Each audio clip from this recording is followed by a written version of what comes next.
नमस्कार दोस्तों, मैं स्मित मिश्रा स्वागत करता हूं एक बार फिर से आप सभी का एमजेटी एजुकेशन में। डब्ल्यूएचओ ने एक नए वायरस को लेकर के दुनिया में चेतावनी जारी कर दी है।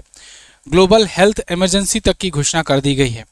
यह आप समझो कि पैंडेमिक घोषित होने से एक स्टेप पहले का स्टेप है, जब ग्लोबल हेल्थ इमरजेंसी घोषित किया जाता है किसी वायरस आउटब्रेक को लेकर के। एक नया वायरस का आउटब्रेक हुआ है। इस वायरस का नाम है इबोला। हालांकि इबोला वायरस आपने बहुत पहले से ही सुन रखा होगा। कई बार ये समय समय पर आया और गायब भी हो गया, लेकिन इस बार इसका आउटब्रेक अफ्रीकी देशों में तेजी से हो रहा है, तेजी से ये फैल रहा है। कांगो गणराज्य, सूडान, युगांडा, इन सब देशों में तेजी से फैल रहा है।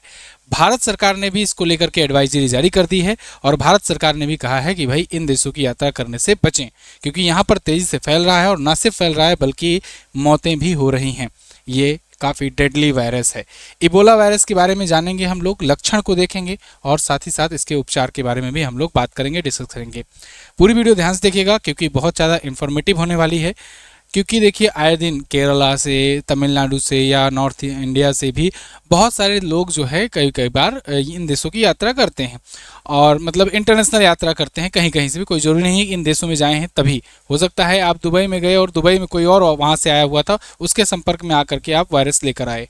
तुरंत लक्षण नहीं दिखता है, इस वजह से आपको तुरंत पता भी नहीं चलता है। इसलिए आपको सावधानी बरतनी होगी। क्या क्या सावधानियां बरतनी है वो भी आज की वीडियो में हम लोग बात करेंगे। लेकिन आगे बढ़ने से पहले एक ज़रूरी बात, साथियों, एमजेटी एजुकेशन की मंथली ई बुक आती है, 3 मंथ की आती है और ईयरली आती है।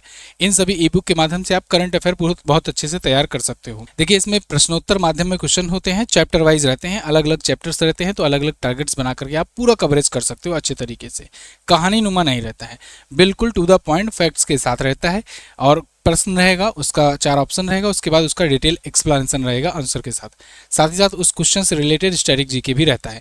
तो इसलिए आप पूरा कंप्लीट पैकेज पाते हो और भी स्टैटिक जीके भी इसमें इंक्लूडेड रहता है। इस ई बुक को, जिसको आप मात्र 20 रुपये में पर मंथ की ई बुक के हिसाब से ले सकते हो। मंथली ई बुक 20 रुपये में होती है, उसके बाद फिर 3 मंथ की हो तो 49 रुपये में, उसके बाद 69 रुपये में 6 मंथ की, ऐसे ऐसे होती है। तो ये ई बुक आप एमजेटी ऐप से जाकर ले सकते हो। एमजेटी ऐप में बेस्ट ई बुक सेक्शन में जाकर आप इसे प्राप्त कर पाओगे। टॉपिक पर वापस आते हैं। अधिक जानकारी के लिए व्हाट्सएप नंबर भी है, डिस्क्रिप्शन में आप संपर्क कीजिए। देखिए, यहाँ पर आप आर्टिकल देखिए, डब्ल्यूएचओ ने इबोला को ग्लोबल हेल्थ इमरजेंसी घोषित कर दिया है। भारत ने भी अफ्रीका दवाओं की खेप भेजना शुरू कर दिया। भारत हमेशा मदद करने में रहता है आगे, खास करके अफ्रीकी देशों को, क्योंकि देखिए, भारत हुआ, अफ्रीकी देश हुआ, इन देशों को कोई सुनने वाला नहीं है, क्योंकि ये सब विकासशील देश हैं। यहाँ पर इन देशों को बड़े बड़े अमीर देश जो हैं वो अलग नज़रिए से देखते हैं। तो ऐसे देशों की हेल्प में भारत जरूर तत्पर रहता है, क्योंकि इन देशों को एक साथ लेकर भारत चलेगा, तभी आगे चल करके स्ट्रेटेजिकली काफ़ी महत्व देते हैं। यूएन वगैरह में वोटिंग में भारत के साथ रहते हैं। आपने देखा था G20 समिट में भी जब हुआ था 2023 में, भारत ने कराया था, तो अफ्रीकन यूनियन को ऐड करवाया G20 के मेंबर में। खैर, यहाँ पर ग्लोबल हेल्थ इमरजेंसी की घोषणा की गई है।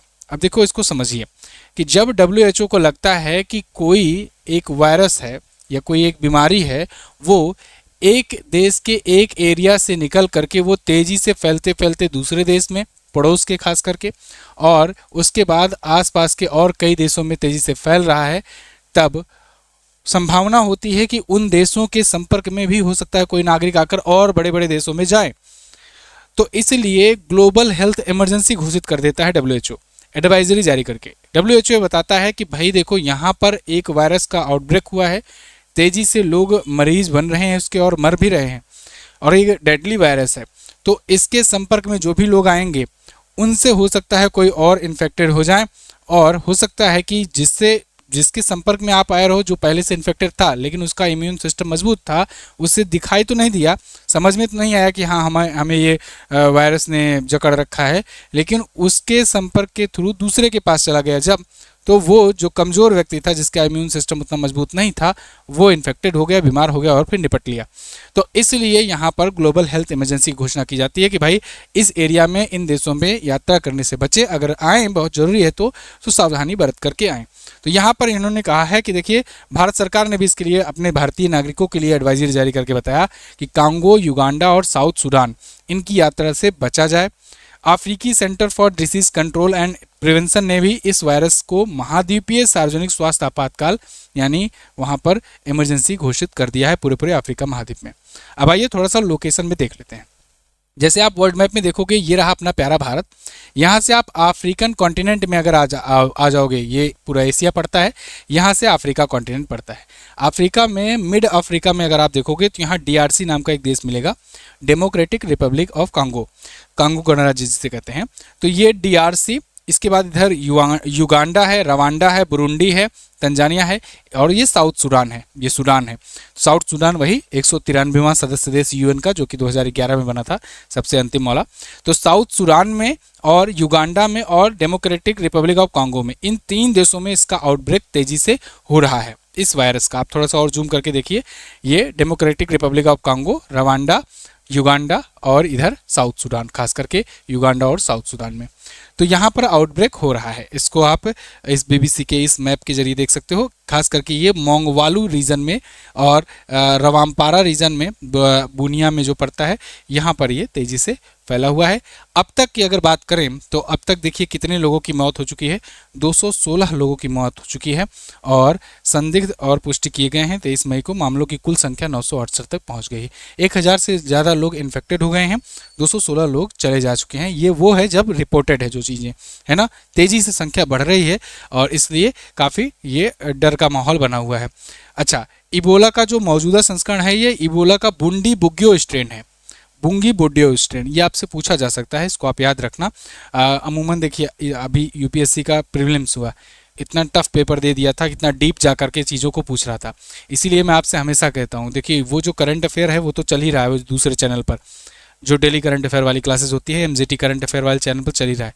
लेकिन यहाँ जो मैं ट्रेंडिंग टॉपिक की वीडियो लाता हूँ, उसमें जो पूरा इन डेप्थ एनालिसिस करता हूँ, उसको भी ध्यान से आप पढ़िए, क्योंकि इसमें से बीच बीच में से क्वेश्चंस बनते हैं, है ना। जैसे कौन कौन से देश इन्फेक्टेड हुए, इसके बाद कौन सा इसका स्ट्रेन था, ये सब आपसे उसमें से पूछा जाएगा। और वो भी उसमें ऑप्शंस के अंदर ऑप्शन, इस बार तो अजीब ही दिखा दिए हैं, ऑप्शन के अंदर ऑप्शन, फिर उसके बाद ऑप्शन। एक क्वेश्चन के 4 बार 4 ऑप्शन देकर 16 ऑप्शन देकर के क्वेश्चन पूछा था आज। तो यही है फिलहाल public health emergency of international concern की श्रेणी में WHO ने इसे रख दिया है 23 मई को। अभी तक की अपडेट यही है। अब थोड़ा सा इबोला वायरस को समझ लेते हैं, इसके लक्षणों वगैरह को जान लेते हैं। इबोला वायरस देखिए आज का वायरस नहीं है, काफ़ी पुराना वायरस है। जनरली बताया जाता है कि जो चमगादड़ होते हैं ना, जो बैट होते हैं, उन चमगादड़ों का अगर संपर्क गोरिल्ला वगैरह से हो जाता है, बंदरों वगैरह से, जैसे बंदर कोई फल काट करके फेंक दिए, उसको चमगादड़ खा लिए, या चमगादड़ जिस फल को काट के फेंक दिए उसको बंदर खा लिए, तो इससे ये बन जाता है। मतलब चमगादड़ का और बंदर का या गोरिल्ला का, इन दोनों का जो लार होता है ना, वो जब मैच कर जाता है तो उससे ये वायरस बन जाता है। अब मान लीजिए इनके संपर्क में कोई फल आ गया, किसी मनुष्य ने खा लिया, ये दोनों ने खाया था और वो मनुष्य ने खा लिया, तो मनुष्य हो गया इसका पहला इंडेक्स केस हो गया। अब ये मनुष्य जो है, ये मान लीजिए किसी भी प्रकार से संपर्क में आता है, अपने वाइफ के संपर्क में आता है, अपने घर के बाल बच्चों के संपर्क में आता है, ह्यूमन टू ह्यूमन ये किसी प्रकार से ये फैला सकता है।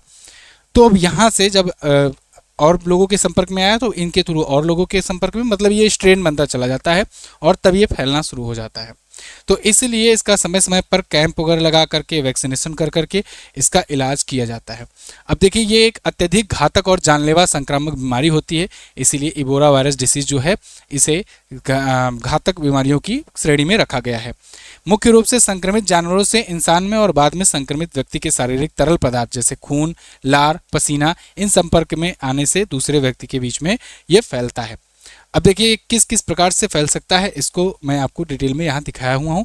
जैसे जानवरों से इंसान में बताया मैंने आपको, शारीरिक तरल पदार्थ जैसे संक्रमित व्यक्ति के खून, लार, उल्टी, मल, पसीना आदि के संपर्क में आने से, दूषित वस्तुएं, संक्रमित व्यक्ति द्वारा इस्तेमाल किए गए कपड़े, बिस्तर या दूषित मेडिकल उपकरणों का जैसे सुई वगैरह के, इसके भी छूने से संपर्क में आने से, संक्रमित शव, इबोला से पीड़ित मृत व्यक्ति के अंतिम संस्कार के दौरान उसके शरीर को छूने से भी संक्रमण फैलने का जोखिम रहता है। तो ऐसा ना हो कि भाई अगर कोई उससे इबोला वायरस से मरे तो उसके पास जाओ, उसको अर्थी देने, हाथ देने, कंधा देने, दूर ही रहना ज़्यादा सही रहेगा। यौन संपर्क से, तो इन सब के कारणों से यहाँ पर ये वायरस फैलता है। अब देखिए प्रमुख लक्षण क्या क्या हैं। तो संक्रमित होने के 2 दिन से 21 दिन के भीतर लक्षण दिखने शुरू होते हैं, यही सबसे बड़ी इसकी दिक्कत है। जैसे मैंने आपको शुरुआत में बताया कि मान लीजिए कोई वहाँ पर था, कोई व्यक्ति वो संक्रमित हुआ, उसे पता नहीं चला, वो गया दूसरे देश में, वो गया यूएई में चला गया टहलने घूमने, दुबई में बुर्ज खलीफा देखने। वहाँ पर आए थे कुछ लोग भारतीय, उनके संपर्क में आया, वो भारतीय चले आए अपने देश में, अभी 20 दिन नहीं हुआ है मान लो। अब उसके बाद भारतीय आए अपने संपर्क में, अपने फैमिली वाले से मिले, इधर उधर गए, मार्केट चले गए, तब बाद में इनको उल्टी दस्त वगैरह होना शुरू हुआ, जो इसके लक्षण हैं। अचानक तेज बुखार होना, कमजोरी आना, मांसपेशियों और सिर में तेज दर्द होना, ये सब होना शुरू हुआ। अब वो समझ नहीं पा रहे हैं कि वायरस आया कहाँ से, ये तो अफ्रीका में फैला है। लेकिन अफ्रीका में फैला है तो अफ्रीका वाला तो दुबई गया था जहाँ तुम्हारा वाला गया था। तो इसलिए कोई ज़रूरी नहीं है कि जब व्यक्ति संक्रमित हो तो तुरंत इसके लक्षण दिखने शुरू हो जाएं। इसके लक्षण हो सकता है 2 से 21 दिन के भीतर दिखें, और हो सकता है वो डिपेंड करेगा आपका इम्यून सिस्टम कितना मजबूत है, आप कितना ज़्यादा इम्यून सिस्टम को अपना मजबूत करके रखते हो, इम्यूनिटी कितनी है आपकी।